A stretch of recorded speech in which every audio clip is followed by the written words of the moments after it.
Primo, secondo e terzo classificato, 3 studenti del liceo Majorana di Agrigento alle Olimpiadi di matematica.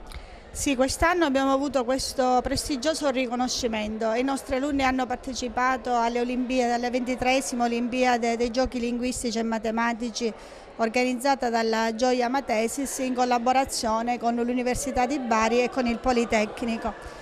Abbiamo ospitato qualche mese fa la finale dei giochi, ospitando tutte le scuole partecipanti della Sicilia e della Calabria, e da questa finale sono usciti coloro che sono stati premiati a livello nazionale.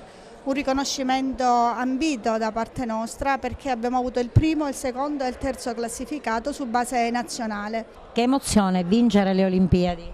Allora, è stata un'emozione grande, infatti noi non ci aspettavamo questa vittoria, noi abbiamo partecipato per divertirci, quindi è stato un modo diverso di fare matematica, divertendoci e entrando anche in contatto con ragazzi di altri istituti che sono venuti qui da noi a disputare le finali. Una forma di esercitazione, una competizione importante, però nasce da che cosa? Dall'amore per la matematica? Sì, nasce dall'amore per la matematica e nasce dalla voglia in noi di cercare di risolvere problematiche che spesso non si presentano come noi siamo abituati a studiarle. Infatti erano quesiti tipo logico che poi nella risoluzione richiedevano competenze di carattere matematico. Nel percorso formativo dei ragazzi e disciplinare quanto sono importanti queste competizioni?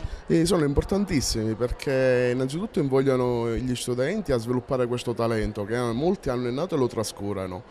In ogni caso per noi è stata una grande soddisfazione arrivare primo, secondo e terzo posto a livello nazionale e questo può essere un invito a approfondire questa voglia, questa scoperta di questo talento che a volte l'hanno nascosto.